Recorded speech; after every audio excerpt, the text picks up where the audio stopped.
1941년 5월 20일 아침, 에게 해 남쪽 하늘에 융단처럼 깔린 구름 사이로 독일 수송기 편대가 모습을 드러냈다. 크레타 섬을 향해 접근하던 그 비행기들에서도 수천 개의 흰 낙하산이 펼쳐졌고 공중에서 떨어진 독일군 공수부대원들이 섬 곳곳으로 내려오기 시작했다. 그들은 나치 독일의 정예 강습부대 팔시름예거였다. 제2차 세계대전에서 처음으로 전역 규모로 감행된 대규모 공중강습 작전. 크레타 전투는 바로 그렇게 시작되었다. 히틀러는 왜 이 외딴 섬 하나의 병력을 집중시켰을까? 크레타는 단순한 섬이 아니었다. 지중해의 중앙에 위치한 이 섬은 북아프리카와 중동, 유럽 본토를 잇는 전략적 교차로였고 이미 영국은 이곳에 공군기지를 운영하고 있었다. 연합군은 이 섬을 통해 수에즈 운하와 말타 섬을 연결하고 있었으며 독일군의 아프리카 전선 작전에 있어 치명적인 위협이었다. 히틀러는 크레타를 점령하지 않는 이상 지중해 전역에서의 전략적 주도권은 불가능하다고 보았다. 게다가 독일 정보기관 아페어는 연합군의 방어가 허술하다는 분석 결과를 보고했고 이는 머큐리 작전의 시작을 재촉하는 촉매가 되었다. 독일군은 전례 없는 시도를 감행한다. 해상 상륙도 기갑 돌파도 없이 오직 공중에서 낙하하는 병력, 즉 팔시름 예거만으로 섬을 장악하겠다는 계획이었다. 크레타를 무력으로 덮겠다는 야심과 신념이 교차하는 전술 실험이었다. 그러나 연합군은 생각보다 강하게 준비되어 있었다. 암호 해독 장비 울트라를 통해 독일군 통신 일부를 파악한 영국군은 크레타에 약 4만 명의 병력을 집중시켰다.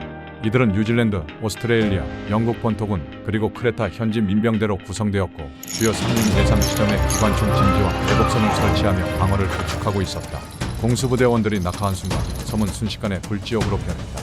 창백한 낙하산 아래로 느릿하게 하강하는 팔시름 예거들은 연합군 기관총 진지에 완벽한 표적. 낙하산이 열리기 무섭게 하늘은 풍선과 포연으로 뒤덮였고 병사들은 공중에서 신음소리도 없이 쓰러졌다. 일부는 방향을 잃고 나무 위에 매달리고 인가의 지붕에 걸린 채 사살되었고 착지한 병력들 거쳐 포화 속에서 무장을 제대로 갖추지 못한 채 은폐를 찾아 벗겨졌다. 권총 한 자루에 의지한 사격전, 무장조차 제대로 하지 못한 상태에서의 전력 분산.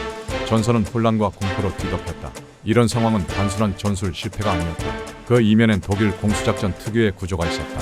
팔시름 예거의 대부분은 카르고 18K 소총과 중화기를 별도의 낙하산 컨테이너에 실어 따로 투하받았다.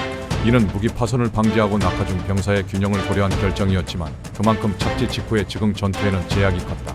일부 병사는 MP-40 기관단총을 분해해 낙하용 가방에 넣고 몸에 지닌 채 강화하기도 했지만 이는 제한된 사례였다. 결국 많은 병사들이 무기를 확보하기도 전에 전투에 피말렸고 이는 초기 전투력 붕괴로 이어졌다. 말렘의 비행장 인근은 특히 치명적인 지형이었다.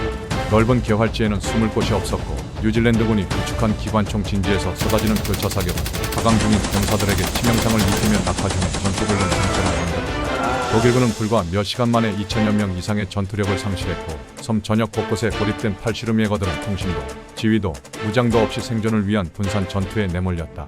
그러나 상황은 말렘의 고지에서 전환점을 맞는다. 뉴질랜드군의 명령 혼선으로 방어진이 비워진 사이 독일군은 고지를 점령하고 이어서 말렘의 비행장까지 확보하게 된다. 이 한 번의 실수가 독일군에게 공중보급로를 열어줬습니다. 이후 수송기를 통해 포병과 공병, 현양, 식량, 증원 병력이 속속 도착했고 독일군은 섬 내에서 본격적인 지상 작전을 펼칠 수 있게 되었다. 대전 첩보가 배치되고 기관총 진지가 새로 구축되었으며 고지를 점령한 독일군은 주변 방어진을 하나하나 붕괴시켜 나갔다. 헤라클리온과 레팅로 등 다른 전선에서도 전투는 계속되었고 전반적인 전세는 점차 독일 쪽으로 기울기 시작했다. 열흘에 걸친 고지 점령과 방어선 붕괴 끝에 연합군은 더 이상 방어가 불가능하다고 판단했다. 영국 해군은 야음을 틈타 철수 작전을 감행했지만 독일 공군은 크레타 인근 해역을 완전히 장악하고 있었다. 철수 중이던 함대는 수차례에 걸쳐 습격하며 수송선과 구축함을 불탕해 침몰했다. 해상에서 폭격을 피해 필사적으로 탈출을 시도하던 연합군 병사들은 수면 위로 떠오르지도 못한 채 바닷속에 있었다. 철수는 후퇴가 아닌 죽음을 향한 여정이었다. 결국 약 1만 5천 명의 병력만이 가까스로 크레타를 빠져나올 수 있었다. 독일군은 작전 목표를 달성했지만 그 대가는 매우 컸다. 약 7천 명의 사상자를 내고 특히 팔시름 예거의 손실은 상상 이상이었다. 히틀러는 크레타 전투의 대가를 치른 뒤 다시는 이런 방식의 대규모 공수작전은 없다고 선언했다. 그렇게 크레타 전투는 독일군이 처음이자 마지막으로 감행한 전면 공중강습 작전으로 기록되었다. 연합군은 크레타를 내주었지만 이 전투에서 중요한 교훈을 얻었다. 공수작전이 지닌 위력과 한계를 동시에 체험한 것이다. 이후 연합군은 노르망디 상륙작전에서 대규모 낙하산 작전을 주축 전술로 채택하게 된다.